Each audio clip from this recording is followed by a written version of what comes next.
دا بعض خلک دا وایي چې کله ورسره ته په مجلس کې بحث شروع کړي په یو دیني مسله کې نو ستا د خولې بندولو لپاره به ډایرک وایي کلمې درځي تا له کلمې درځي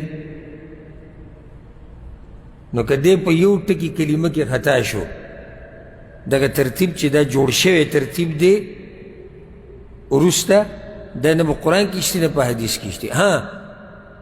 دا کلمې په دې کې بعض اذکار دي دغه اذکار شته خو په دې ترتیب سره دا نومونه داسې ټول داسې نه یې راغلي نو دې کلمې درځي نو که هغه له پکې یو ټکی نه ورته یا یو کلمه نه ورته نو بیا خبرې کولی شي نه معنی دا دی چې د دین مسله به هغه څوک بیانوي چې هغه له شپږ کلمې ورځي اگر که د عقیده غلطه وي اگر که دی په حدیثونو نه پوهېږي اگر که دی د قرآن په ترجمه نه پوهېږي خو شپږ کلمې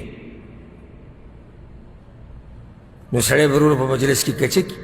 زه خپل ځاني زه که په ما دې دا سوال وکړو ما له هم نه راځي ما ته دغه شپږ کلمې په ترتیب نه دي یادې نومونه راته هم نه دي معلوم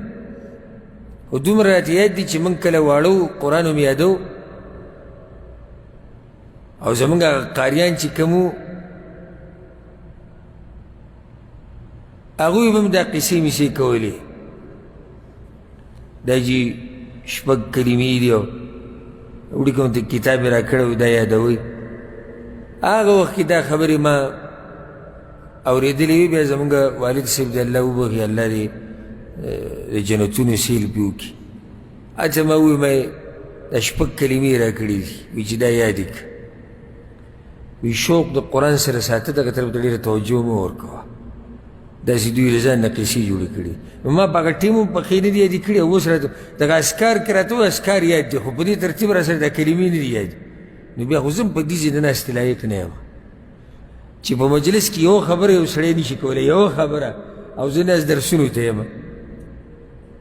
کیدای شي کله زما د دې خبرې نه څوک کلیپ جوړ کړي او مشهور کړي چې وګوره دا د وابیانو ملا دی شپږ کلمې وله نه ورځي دا د وابیانو ملا دی او دله شپږ کلمې دا نه ورځي زه تا ته دا وایم صحیح ده د اذکار یادول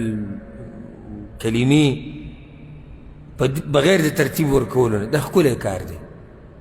خو چا تا ته دا ویلي دي چې یو سړی هله مسلمانېږي چې دا شپږ کلمې ورته یاد دي او تا ته چا دا ویلي دي چې په دین کې به هله یو سړی خبره کوي چې دا شپږ کلمې ورته یاد دي دا ګوره زه حقایق بیانوم کیدای شي په دې سره د بعضو خلکو طبیعت هم خراب شي خو طبیعت مه خرابوه طبیعت به نه خرابوې حق ته به ښه صحیح غوږېږي دی او که چا سره دلیل و چې دا شپږ کلمې په دې ترتیب باندې د پیغمبر نه ثابتي یا د صحابه کرامو نه ثابتي یا د دې څلور امامانو نه ثابتي نو برای مهرباني دغه دلیل دی به موږ ته هم وښیي دغه کتاب دی موږ ته هم وښیي دغه پاڼه او نمبر دی موږ له هم راکړي چې په کوم ځای کې دا ترتیب راغلی د شپږو کلمو او دا اوس رهي چې د دې په یادولو سره یو سړی اسلام ته ننوځي او د دې په نه یادولو سره یو سړی د اسلام نه وځي